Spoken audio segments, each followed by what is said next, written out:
Vamos então iniciar a nossa aula de Aerodinâmica 1 do dia 28 de abril de 2020, nomeadamente no que respeita ao primeiro período desta aula de hoje. Hoje vamos iniciar uma nova matéria teórica. A aula será então de cariz teórico, e esta matéria, que vem na sequência dos estudos que fizemos anteriormente de camada limite restrita ao plano, portanto, camada limite que designamos por escoamento bidimensional de camada limite, vamos fazer então a necessária extensão para que depois possamos considerar os escoamentos sobre asas também tridimensionais, por natureza serão tridimensionais, portanto precisamos de fazer essa extensão do escoamento de camada limite, tudo aquilo que aprendemos em relação a este tipo de escoamentos, para efetivamente situações tridimensionais. Portanto, o tema de hoje é, então, camada limite tridimensional, corresponde ao capítulo 7 do livro-texto e vamos iniciar com a primeira secção, portanto, a secção 7. Ora, naturalmente, tal como já acontecia em camada limite bidimensional, tratando-se de uma região do escoamento onde, portanto, a camada limite, naturalmente, onde se fazem sentir os efeitos de natureza viscosa. Portanto, sob esse ponto de vista, nós temos de considerar como ponto de partida para as equações que regem este tipo de escoamentos, portanto, as equações de Navier-Stokes. Como já antes vimos nos nossos estudos de camada limite bidimensional, portanto, também a extensão que teríamos de fazer a partir da situação em que tínhamos camada limite apenas a desenvolver-se em regime laminar, para considerarmos também a possibilidade de termos escoamento turbulento, portanto vimos quais as adaptações que tínhamos de fazer então à forma como analisávamos, fazíamos o estudo de camada limite bidimensional na altura, em regime turbulento, não é? Também agora vamos naturalmente partir já dessa situação, portanto já com o conhecimento que adquirimos no capítulo 6 do livro-texto, portanto escoamento turbulento, iremos agora tratar, portanto, este escoamento também, no caso geral, com a possibilidade, naturalmente que poderemos ter também o desenvolvimento mesmo em camada limite tridimensional em regime laminar, ou uma extensão parcialmente em regime laminar e outra extensão em regime turbulento, mas estamos aqui a considerar, portanto, a situação mais geral de termos um desenvolvimento, de facto, da camada limite em regime turbulento e, portanto, as equações terão justamente de considerar, portanto, esse efeito. Por outro lado, vamos continuar-nos a manter em escoamentos com velocidade relativamente moderada e, portanto, com a possibilidade de considerarmos nas nossas equações, portanto, na nossa análise, que o fluido permanece muito aproximadamente como incompressível, ou seja, massa volúmica aproximadamente constante, ou, em termos simbólicos, ρ constante. Ora bem, naturalmente que aquilo que nós fizemos para a situação bidimensional foi pegar nas equações de Navier-Stokes e simplificá-las de acordo com aquilo que chamamos a simplificação de camada de corte delgada, portanto, a hipótese de que estas regiões onde se faziam sentir os efeitos viscosos eram regiões relativamente limitadas na sua dimensão, portanto, que ocorriam na vizinhança das superfícies sólidas e, portanto, sob esse ponto de vista, entendidas então como camadas de corte, portanto, onde se faziam sentir os tais efeitos de atrito viscoso significativos, não é? E, portanto, não podiam ser desprezados nessas regiões. Portanto, daí camadas de corte, efeitos de corte viscoso, delgadas.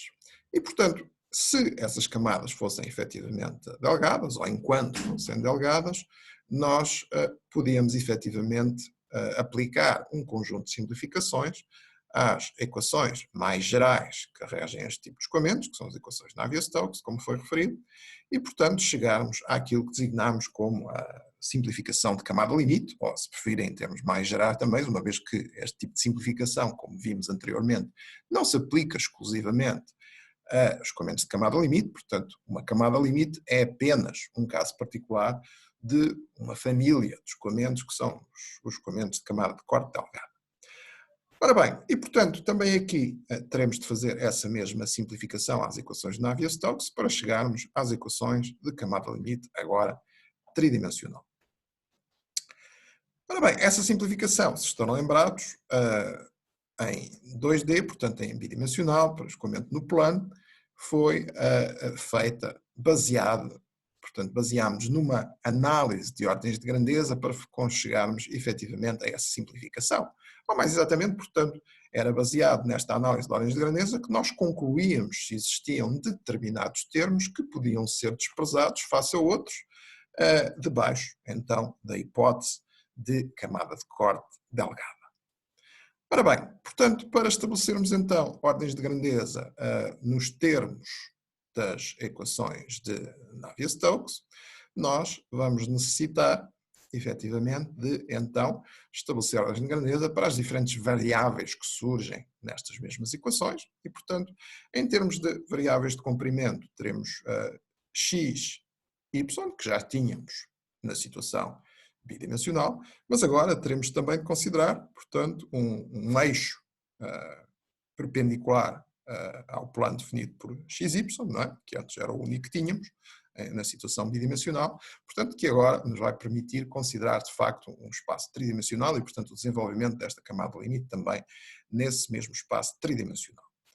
Ora bom, em termos de escalas que nós antes tínhamos atribuídos para comprimento x, ou segunda direção x e segunda direção y, portanto tinha sido para x o comprimento da superfície, portanto o comprimento de uma placa sobre a qual se desenvolveria a camada limite, por hipótese, em termos conceituais, e portanto que seria esse comprimento um L maiúsculo.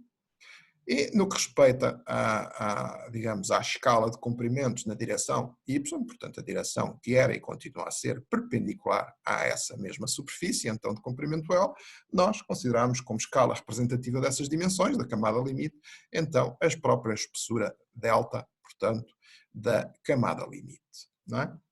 Agora, nós temos, portanto, relembre-se, x era então ao longo da superfície da placa, não é? Sobre a qual se desenvolvia a camada limite, y era perpendicular e continua a ser. Agora temos um novo eixo, portanto o eixo z, que vai ser perpendicular então ao plano definido por xy, não é?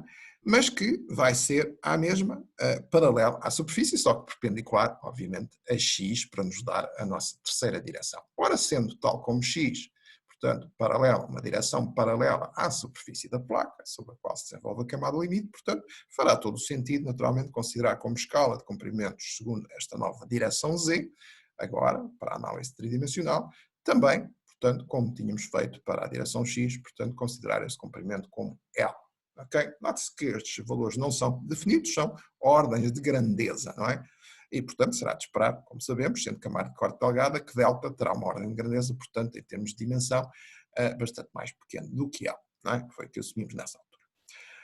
Ora bem, por outro lado, resulta efetivamente também nessa situação, portanto, de delta ser muito menor do que L, na altura vimos, não iremos repetir aqui, digamos, todos esses passos que fizemos para a situação bidimensional, uma vez que em tudo são semelhantes agora para o caso da camada limite tridimensional. Portanto, esta hipótese de camada de corte delgado, ou seja, que delta teria de ser muito menor do que este comprimento L, portanto, a espessura delta muito menor do que o comprimento L, levava efetivamente, ou conduzia efetivamente, que os efeitos de difusão, portanto, relembre-se aqueles que estão associados às segundas derivadas que surgem nas equações de Navier-Stokes, ok? Portanto, surgem no segundo membro das equações de Navier-Stokes, associadas às segundas derivadas das velocidades, por exemplo, ainda vemos aqui nestas equações, já as vamos ver em detalhe, mas, portanto, vemos, por exemplo, que está aqui ainda uma parte desses termos, ok? Portanto, temos uma primeira derivada aplicada de novo à outra derivada da velocidade, portanto, teremos aqui uma segunda derivada e, portanto, cá está difusão tipicamente viscosa, um efeito viscoso, molecular, portanto, está associado este termo aqui à viscosidade, neste caso, a viscosidade dinâmica, não é? Embora, dividindo por ρ, seria a viscosidade cinemática, certo? Uma vez que se trata do mesmo termo. Bom, mas portanto, não, já vamos portanto, a estas equações, que já são não as equações de Navier-Stokes, mas sim já a forma simplificada após fazer esta análise de ordens de grandeza, como eu disse, iríamos neste caso tridimensional, uma vez que vimos todos os detalhes para o caso anteriormente bidimensional, portanto aqui iríamos abreviar esses mesmos detalhes. Portanto, mas voltando um pouco atrás então, quando a espessura delta fosse muito menor do que L, efetivamente nós poderíamos, vimos na altura, e continuar a aplicar-se, integrar-se, uma vez que os termos assumem exatamente a mesma forma. Portanto, os termos da difusão segundo x, na altura em 2D, portanto, eram os que estavam em causa, mas agora também os termos de difusão segundo z, e que já não surgem aqui, como veem nesta expressão, nem os de x, nem os segundo z, apenas temos aqui derivadas segundo y, não é? Portanto, estes termos difusivos segundo a direção x e segundo a direção z, ou seja, segundo os eixos que eram paralelos à superfície, seriam desprezáveis ou resultavam desprezáveis, portanto, na altura vimos que resultavam os segundos x, portanto, em 2D, agora, uma vez que z é igualmente paralelo à superfície, tal como era o x, também resultará desprezável face aos efeitos de difusão, portanto, face aos termos de difusão, que aqui sobraram, portanto, segundo a direção y. E também face aos termos convectivos, portanto, os de transporte associado às diferentes componentes do escoamento, portanto, ditos de convecção ou termos convectivos, okay, que são estes que surgem no primeiro membro das equações de Navier-Stokes e que continuam aqui já na versão simplificada. Ora bom, portanto, aplicando estas simplificações, nós ficávamos então, portanto, partindo das equações de Navier-Stokes e, portanto, nós já analisámos anteriormente as equações de Navier-Stokes também em mecânica dos fluidos, portanto, no semestre passado, e, portanto, sob esse ponto de vista, vocês conseguem escrever, efetivamente, todos os termos completos das equações de Navier-Stokes. Agora, o que nos interessa, portanto, é o que resulta após esta simplificação de camada de corte delgada, portanto, que aqui vamos aplicar para camada limite, 3D, e, portanto, nessa situação, o que nós vamos ter é, efetivamente, que portanto, em termos da equação de balanço de quantidade de movimento segundo x, portanto, relembre-se que a quantidade de movimento é uma quantidade vetorial, portanto, vai-se partir nas três componentes escalares, segundo cada um dos eixos que temos agora a considerar para o nosso escoamento, que é tridimensional, portanto, é x, y e z. Portanto, teremos a primeira equação escalar, portanto, da equação global vetorial de balanço de quantidade de movimento, que é, portanto, para um fluido viscoso, que são as equações, a equação de Navier-Stokes. Okay? Portanto, temos aqui a primeira componente segundo x. Se vocês fizerem o desenvolvimento de acordo com o que aprenderam em mecânica dos fluidos, portanto, irão ter no primeiro membro, então aqui, os três termos da convecção, portanto, transporte pelo escoamento, e que, de acordo com a nossa simplificação de camada limite, continuam a ter, portanto, um efeito muito importante, e sob esse ponto de vista, portanto, não são desprezados face a outros termos e, portanto, permanecem aqui também já na versão simplificada, portanto, de camada de corte delgada. Portanto, aqui no primeiro membro, da equação segundo x, não há qualquer alteração.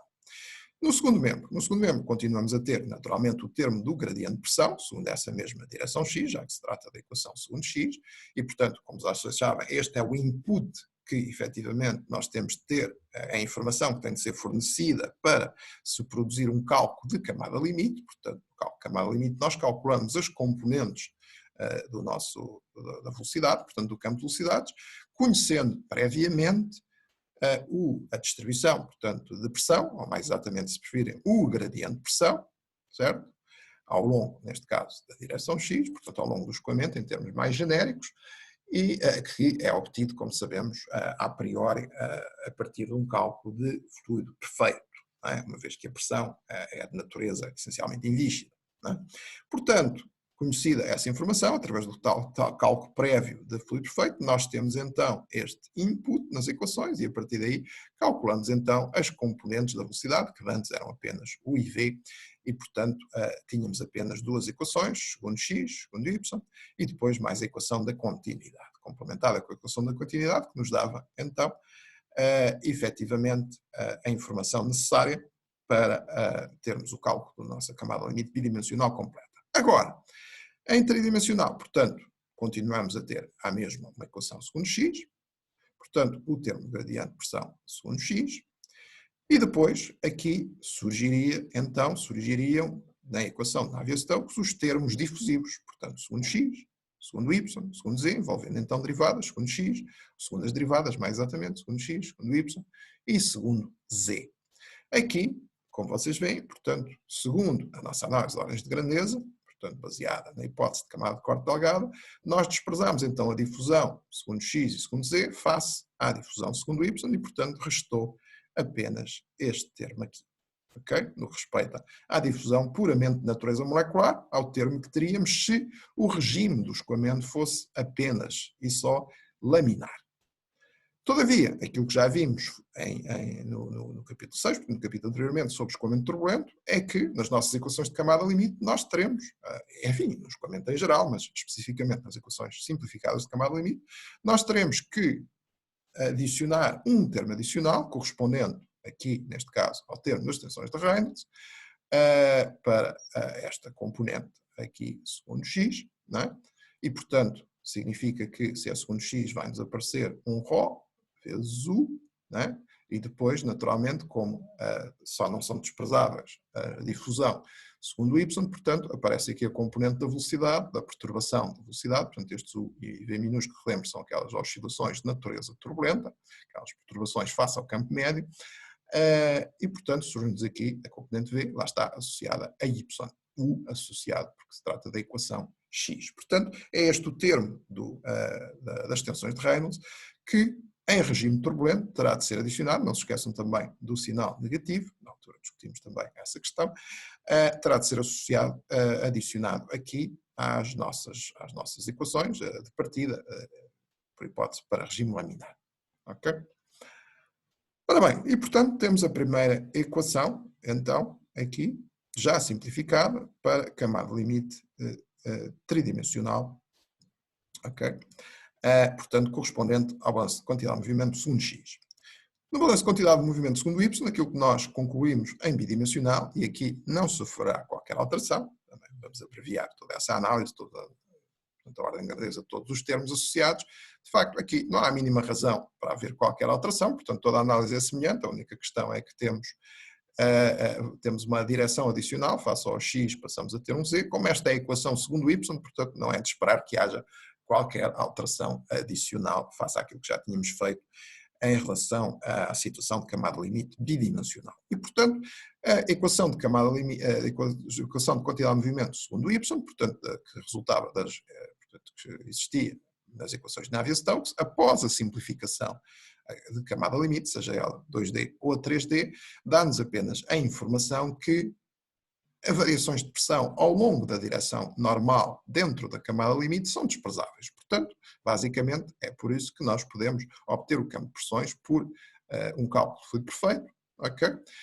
Porque depois, a partir daí, portanto, numa direção puramente, atenção, não confundir, noutras direções naturalmente que irá haver variação de pressão, por isso é que temos um dPdx, iremos ter também um dPdz neste caso, ok? Mas ao longo da direção y, ao longo da direção perpendicular à superfície, portanto, se nós tivermos um valor de pressão, portanto, segundo a vertical perpendicular à superfície, portanto, segundo o eixo y, portanto, se tivermos um valor cá fora da camada limite, no escoamento exterior, em Vichy, fluido perfeito, ok? Portanto, conhecemos sobre essa vertical a pressão, esse valor de pressão é igual ao longo, quando vamos descendo ao longo dessa vertical e entramos para dentro da camada limite, não existe efetivamente variação da pressão estática, como é lógico. Ok? Haverá variação de pressão dinâmica, uma vez que varia a velocidade do escoamento. Mas a pressão estática permanece inalterada, a menos que existam, como também lá vimos na altura, na situação bidimensional, curvatura das linhas de corrente que vá alterar este valor de gradiente de pressão. Mas sendo a placa aproximadamente plana, efetivamente podemos fazer esta aproximação. E, portanto, já era válido em camada limite 2D, continuará a ser válido em camada limite 3D. Bom, mas agora, se estamos de facto em camada limite tridimensional, portanto, tivemos de partir das equações de Navier-Stokes também na sua forma tridimensional. E, portanto, existe uma equação, tal como já existia, balanço de quantidade de movimento segundo x, e também esta que era balanço de quantidade de movimento segundo y, mas que ficou simplificada apenas em relação a esta conclusão. Agora teremos também uma de balanço de quantidade de movimento segundo z, não é? Que após então, as simplificações de camada de corte delgada, portanto também no que respeita ao primeiro membro que tínhamos nas equações de Navier-Stokes, portanto são os termos convectivos, agora na componente W, portanto que será a componente segundo da velocidade segundo Z, antes U era segundo X e naturalmente V será segundo Y, não é? Era a mesma nomenclatura que considerámos anteriormente. Portanto, a convecção é importante, não é desprezável, portanto estes termos permanecem, não há qualquer alteração no primeiro membro da equação.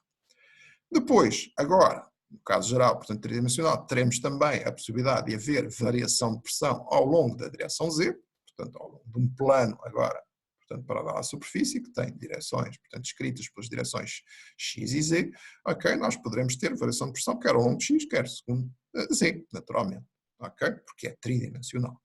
Portanto, temos paralelo aqui no que respeita ao termo do gradiente de pressão.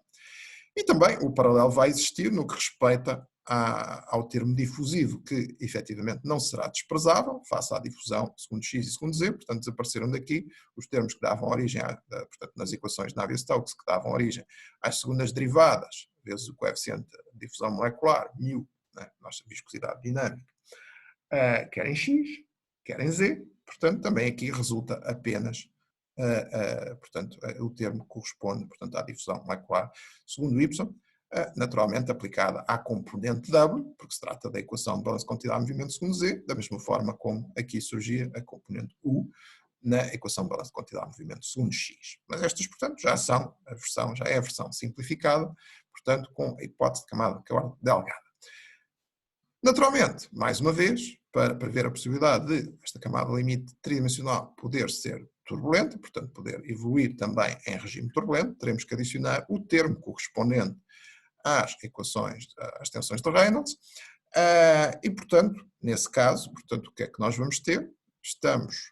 De novo, vamos ter aqui portanto, a perturbação V, porque é o termo que não é desprezável, é difusão segundo Y, ok? Simplesmente agora, em vez de surgir U, surge a perturbação, portanto, em vez de ser a perturbação segundo X, surge a perturbação no campo médio, portanto, no escoamento turbulento, segundo Z, que será W minúsculo, ok? Aqui era U minúsculo, aqui será W minúsculo, cuidado, este W não é o W médio, o maiúsculo, é o W minúsculo. Okay? Tal como o V é minúsculo, e depois temos, nos casos aqui, o valor médio no tempo, não é? Portanto, como vimos, os termos das tensões de Reynolds, portanto, que são aplicáveis em cada uma destas equações, portanto, temos que ir buscar a componente certa. Note-se que aqui parece que a ordem está trocada, mas isto é um produto e, portanto, depois, por aplicação da média, o produto é naturalmente comutativo. Habitualmente representa-se desta forma, mas seria naturalmente irrelevante se pusessem ρ WV médio, como estarão lembrados, o tensor, portanto, é simétrico das tensões de Reynolds e, portanto, efetivamente não fará qualquer diferença e é habitual representar-se desta forma. O que é importante é perceber quais são os componentes, qual é efetivamente o termo das tensões de Reynolds que se vai considerar aqui e por que razão. Finalmente, não só temos de ter balanço de quantidade de movimento, mas também balanço de massa que temos que assegurar e, portanto, isso reflete-se então para o nosso escoamento de fluido incompressível nesta forma da equação da continuidade, ok? E que naturalmente em bidimensional tinha apenas estes dois termos, agora terá de ter também uma derivada W segundo Z, ok? Portanto, este relembro-se corresponde à divergência do escoamento, portanto daí aparecer U e X, V e Y, W e Z, ok? Igual a zero. Ora bem, portanto, esta é efetivamente a forma mais geral das equações que nós podemos utilizar então para descrever a nossa camada limite tridimensional, portanto, equações portanto, às quais foi aplicada a partir das equações de Navier-Stokes, que são as mais gerais possíveis para escoamento viscoso e neste caso turbulento também, na versão que estamos a considerar, portanto, equações de camada de corte delgada em 3D. Portanto, no espaço tridimensional, serão estas as equações a utilizar. E como veem, tem muitos termos, portanto, naturalmente, isto ficou um bocadinho mais complicado face à situação bidimensional.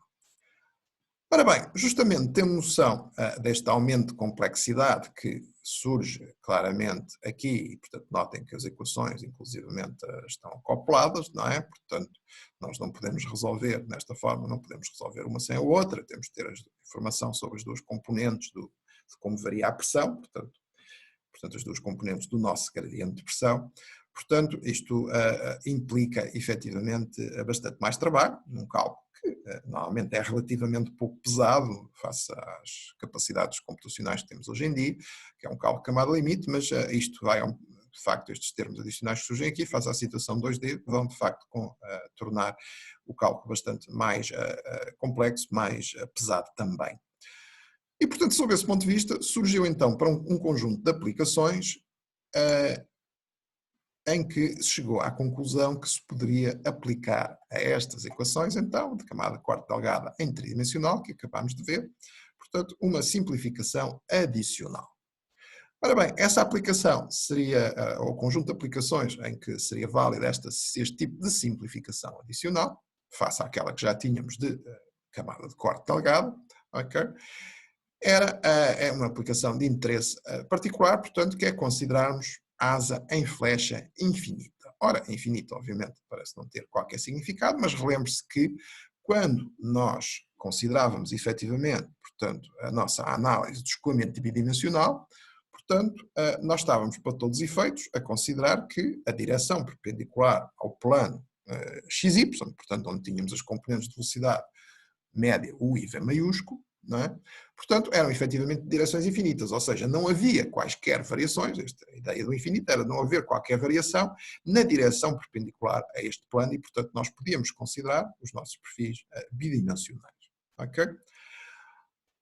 Ora bem, portanto, agora a ideia é, para todos os efeitos, termos uma extensão semelhante, mas permitindo ainda assim que a camada limite tenha um desenvolvimento tridimensional.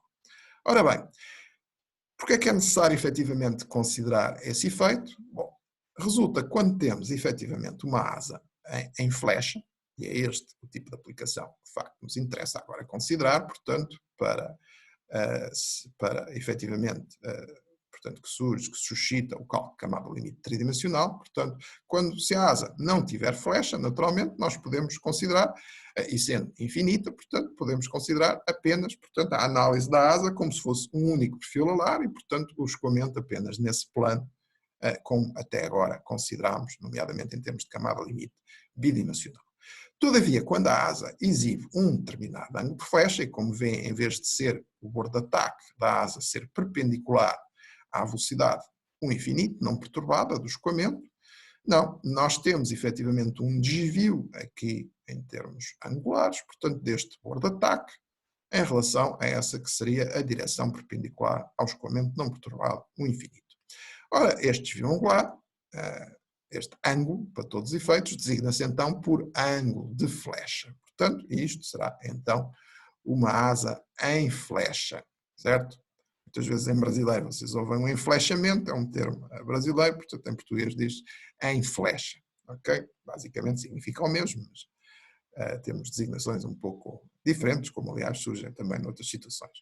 Este ângulo de flecha, o símbolo que tipicamente é utilizado no livro-texto é um lambda maiúsculo, que é este que surge aqui, todavia, noutros casos, esta nomenclatura não está completamente sedimentada e, portanto, noutros casos utilizam-se outros símbolos, vocês verão também, por exemplo, na própria sequência de exercícios resolvidos, que se utiliza por vezes o símbolo φ do ângulo, φ, portanto a letra grega φ também, para designar o ângulo de flecha, ok? Portanto, será conveniente, de facto, indicar que estamos a falar do ângulo de flecha, porque na medida em que o símbolo não é só por si suficiente para nos dizer do que é que estamos a falar.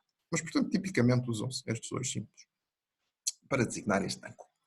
Ora bem, se a asa efetivamente for considerada como infinita, significa que naturalmente não poderá haver ao longo da envergadura, portanto que será esta direção, ok?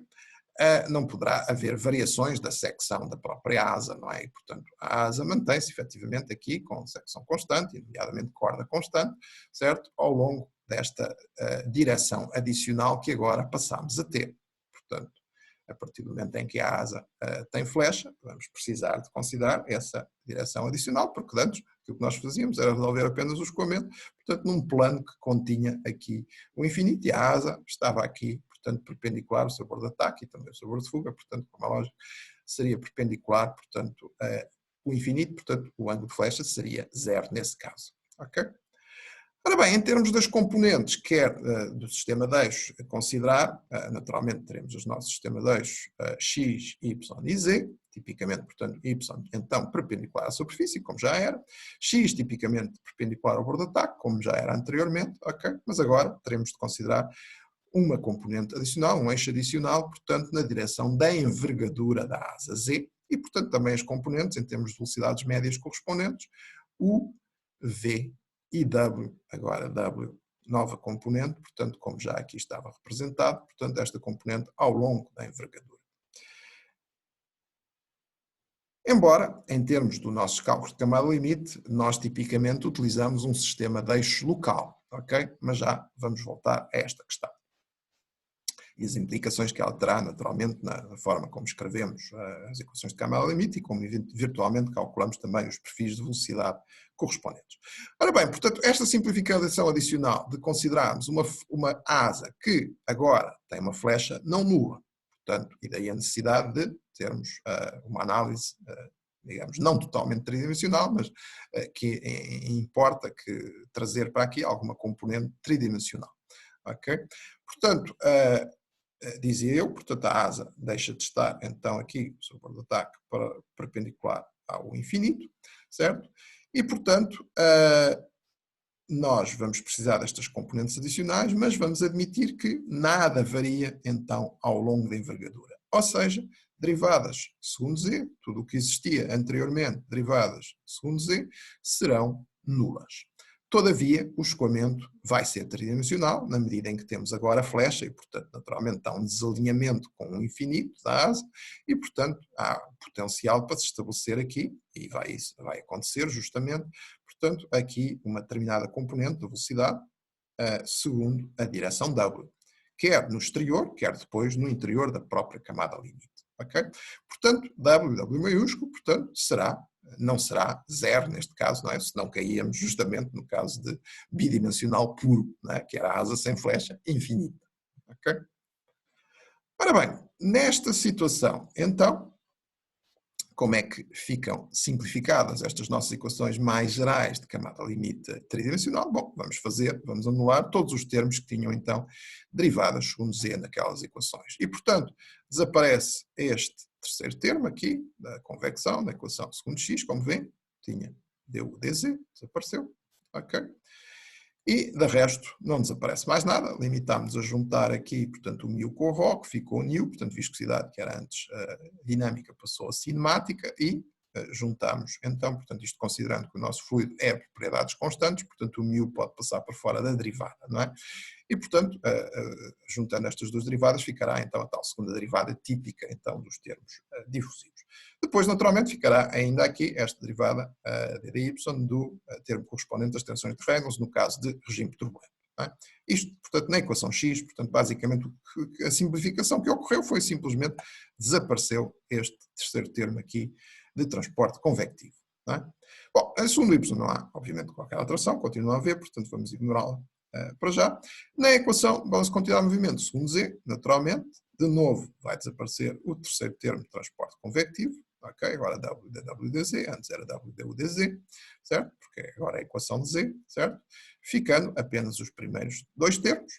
Depois, se nada varia segundo Z, então o nosso gradiente de pressão também não irá variar segundo Z, porque lá está, a asa funciona como se fosse infinita, tudo se repete ao longo desta direção entendida como teoricamente infinita, a direção Z, certo? E, portanto, também não haverá variações de pressão segundo Z, portanto, este termo vai desaparecer, portanto, teremos apenas variação de pressão segundo X, portanto, passamos a ter de novo apenas uma única componente do gradiente de pressão, tal como tínhamos em bidimensional, certo? Portanto, esse termo desapareceu, agora os termos difusivos voltam exatamente voltámos a escrevê-los de outra forma, mas, portanto, tal como tínhamos feito na equação de segundo x, mas, portanto, de novo, nada muda, ok? Na equação de continuidade, portanto, balanço de massa, na forma diferencial, não é? Aqui, de novo, vai desaparecer este terceiro termo e voltamos a ter a equação da continuidade na mesma forma que tínhamos em camada limite 2D.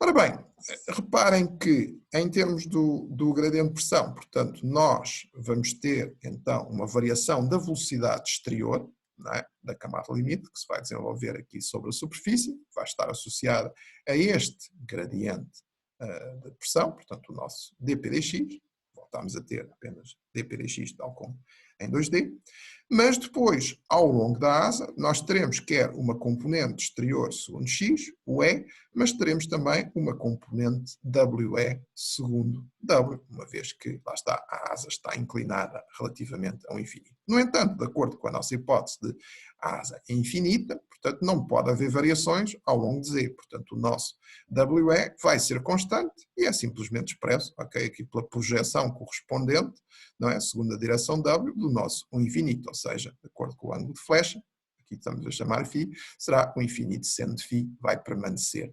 constante. Ok? Portanto, WE permanece constante, portanto, a componente da velocidade exterior ao longo da camada limite, segundo W, uma asa flecha infinita, é constante, igual a este valor.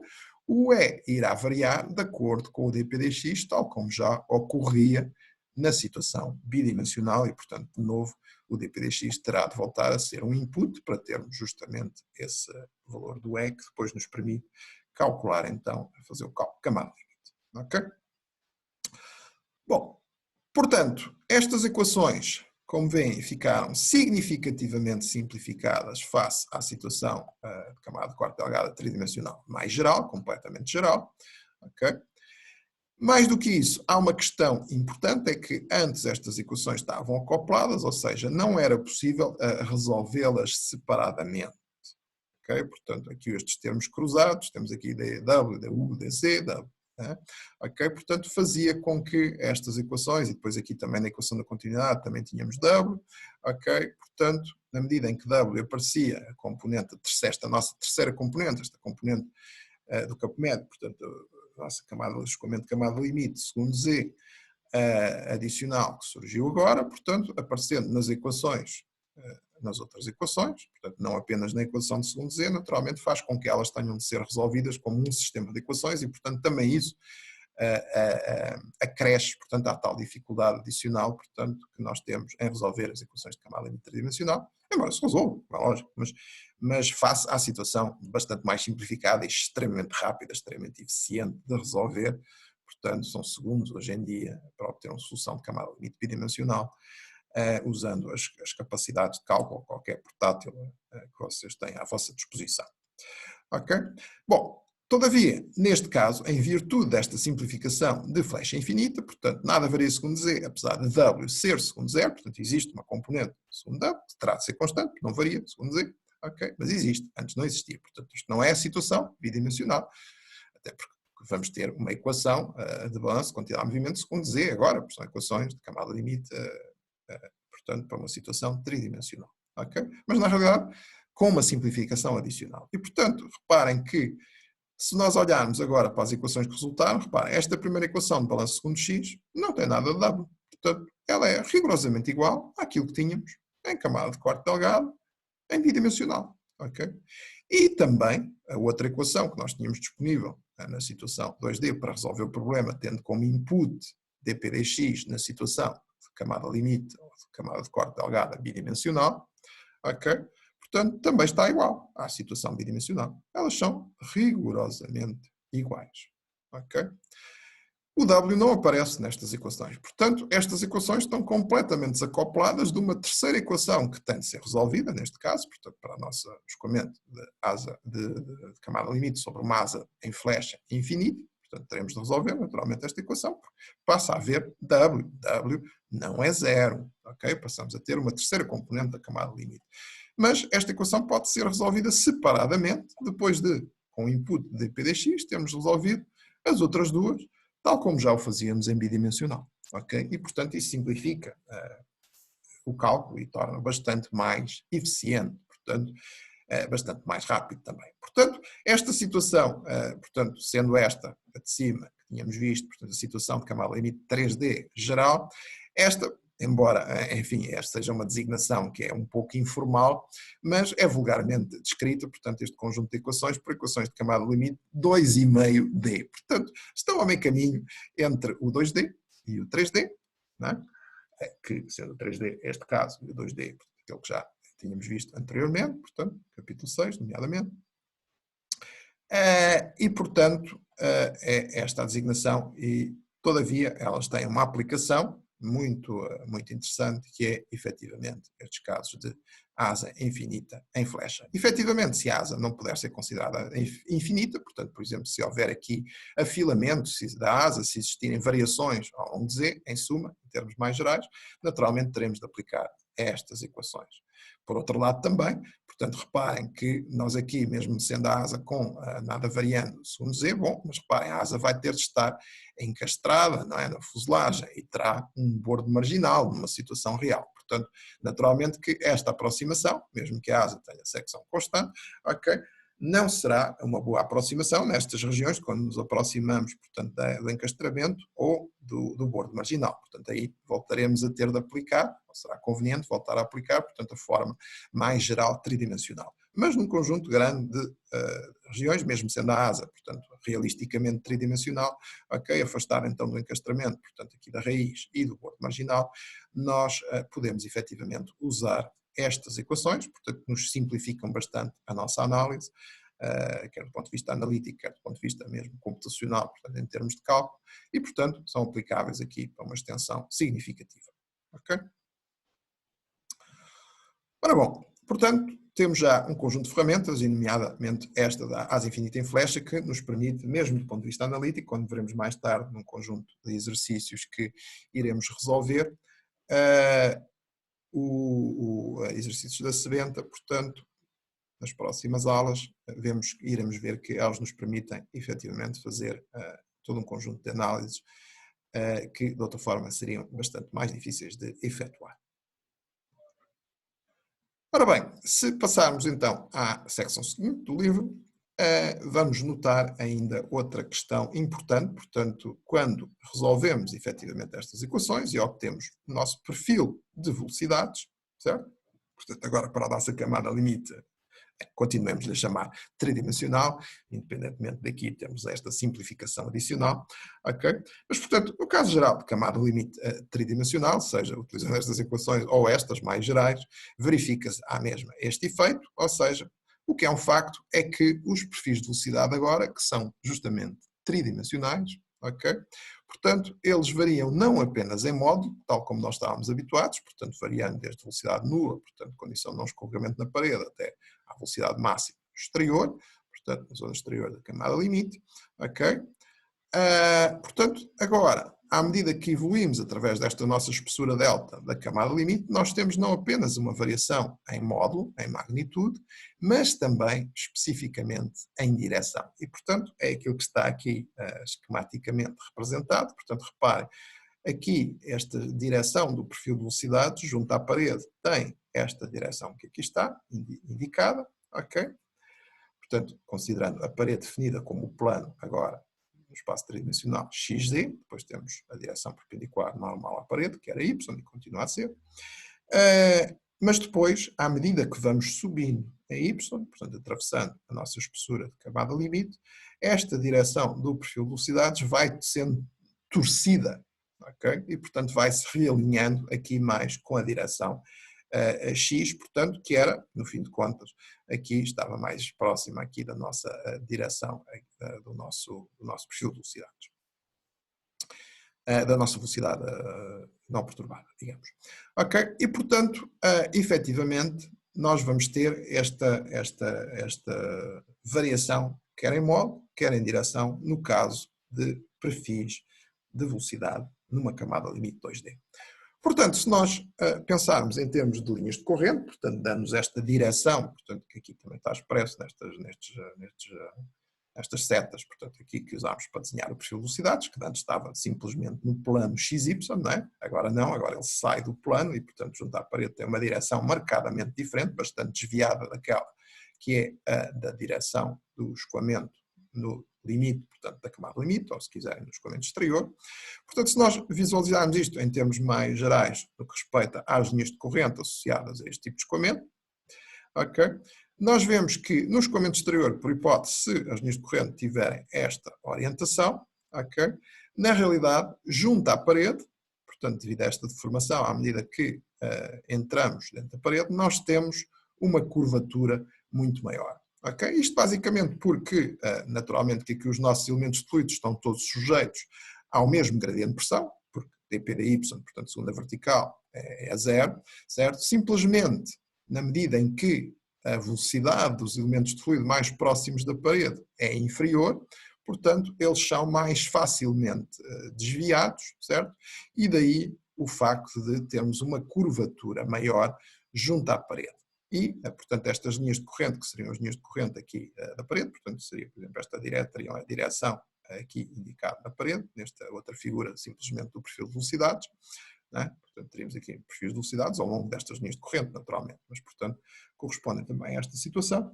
Mas estas linhas de corrente, junto à parede, são designadas por linhas de corrente limites, justamente para designar esse efeito, portanto, limite, portanto, junto à parede, e são muito mais desviadas, então, portanto, do que aquelas do escoamento exterior. Portanto, sentem muito mais o efeito do gradiente de pressão.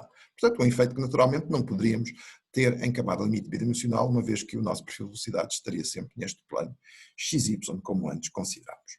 Ok? Por outro lado, agora, se olharmos mais globalmente para uma linha de corrente exterior, portanto, que vinha do escoamento o infinito, que teria aqui por hipótese esta direção, portanto, esta direção aqui na folha vertical, mas pronto, seria com este alinhamento, certo? Portanto, esta própria linha do escoamento exterior, irá naturalmente sofrer todo um conjunto de desvios aqui, a partir do momento em que sente a proximidade da asa e, portanto, tenderá a alinhar-se de acordo com o perpendicular, que é o bordo de ataque, tal como já antes acontecia em bidimensional, ok? Depois sendo sujeita ao gradiente de pressão à medida que evolui, portanto o escoamento evolui ao longo aqui da corda da asa e, portanto, apresentando tipicamente este tipo de curvatura e depois abandonando, portanto, mudando de curvatura, como veem aqui, portanto aqui tínhamos um sinal de curvatura e depois voltamos a ter outro sinal para abandonar de novo a asa e recuperar a direção não perturbada do escoamento infinito, como terá de ser quando nos afastamos da asa, portanto na sua esteira. Ok? Ora bem, todavia, isto tem determinadas implicações e, portanto, na forma como tipicamente se resolve as equações de camada limite, relembre-se que estes eixos, habitualmente, portanto, eram eixos que se encontravam alinhados com o nosso escoamento, portanto, seriam aqui estes eixos que eu coloquei estas linhas, certo? E as componentes também de velocidade, portanto, digamos aqui paralelos ao plano, que são U' e W', né? Todavia, é mais conveniente, e habitualmente é justamente o que se faz, considerar um sistema de eixos aqui fixo na asa de x e z maiúsculos. Okay? E, portanto, naturalmente z alinhado com a direção da envergadura, tal como já antes aqui tínhamos apresentado, e x alinhado com a direção perpendicular ao bordo de ataque. Portanto, z paralelo ao bordo de ataque, x perpendicular ao bordo de ataque.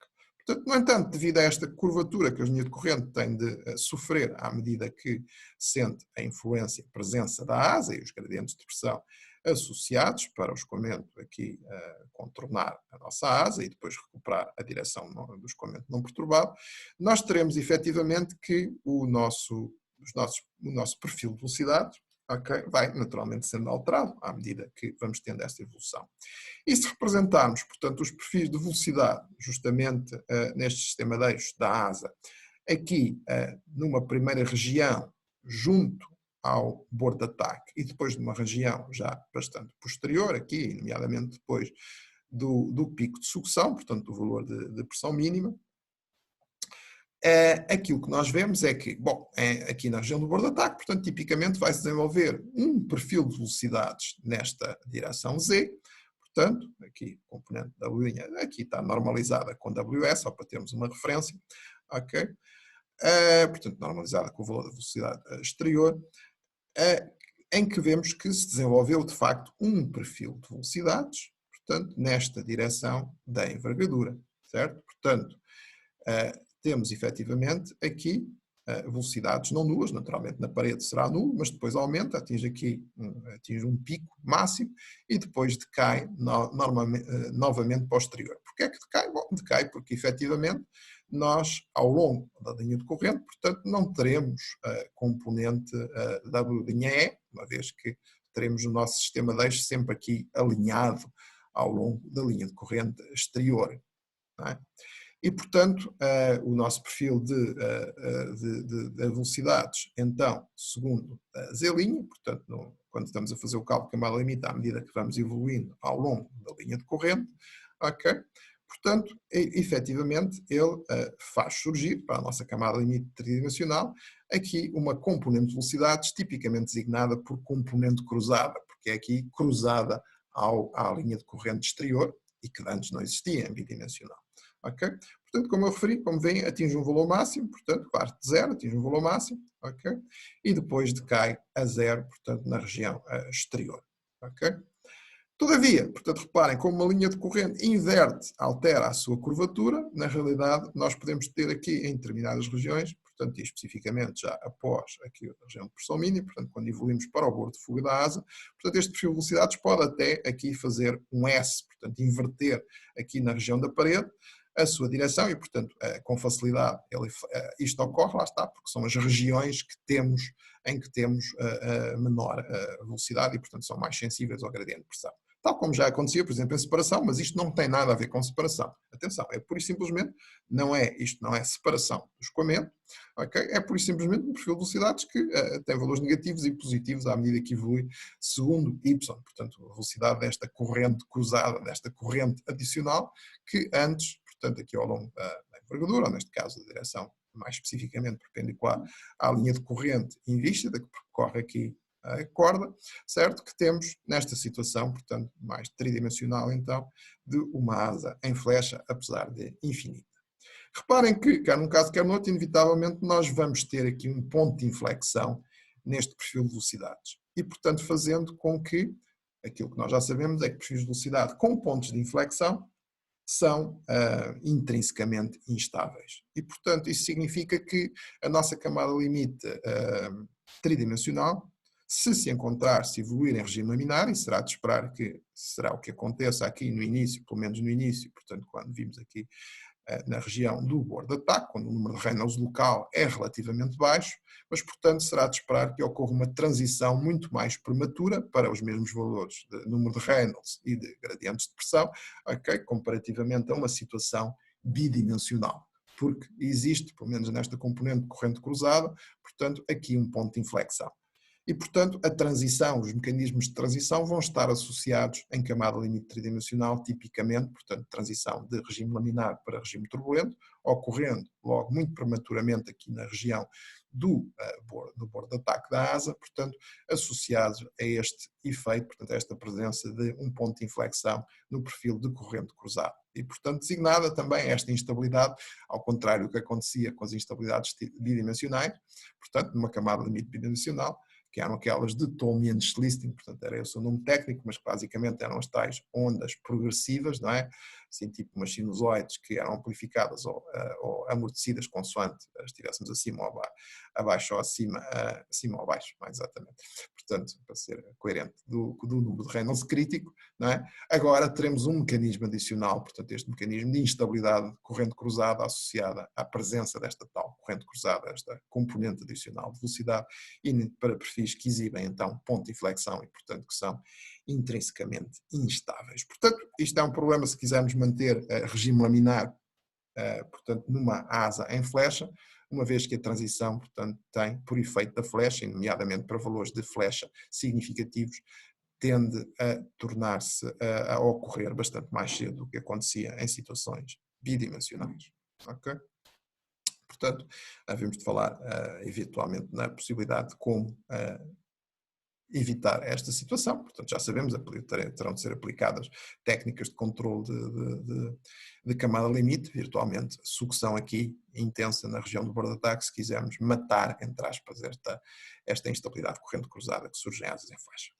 Bom, mas, portanto, a questão mais importante ainda é, tipicamente, então, se a transição, não havendo esse controle de camada limite, ou não sendo aplicado, portanto, a transição tipicamente vai ocorrer, então, aqui na região logo do bordo de ataque, por via destas instabilidades adicionais, tipo corrente cruzada, e, portanto, o desenvolvimento de camada limite tridimensional, portanto, sobre a nossa asa em flecha, irá ser tipicamente em regime turbulento, ok?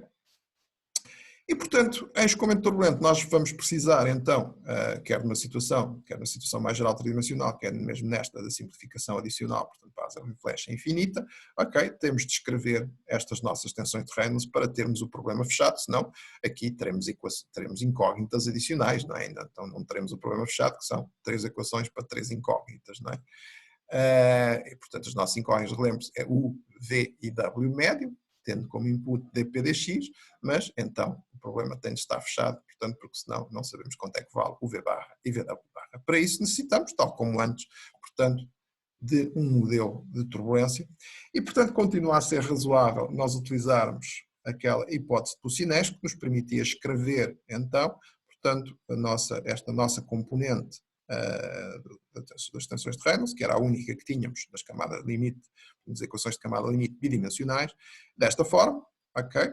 Portanto, semelhante ao que tínhamos em laminar, mas aqui com um coeficiente que tínhamos de calcular, que era dado, portanto, esta viscosidade turbilionar μt, que era dado pelo nosso modelo de turbulência, ok?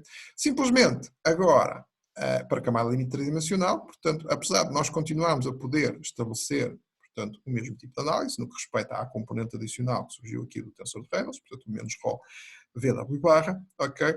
Nós teremos de considerar aqui uma viscosidade tribilionar que, em geral, não será igual à da outra relação. Portanto, teremos uma segundo x e uma segundo z.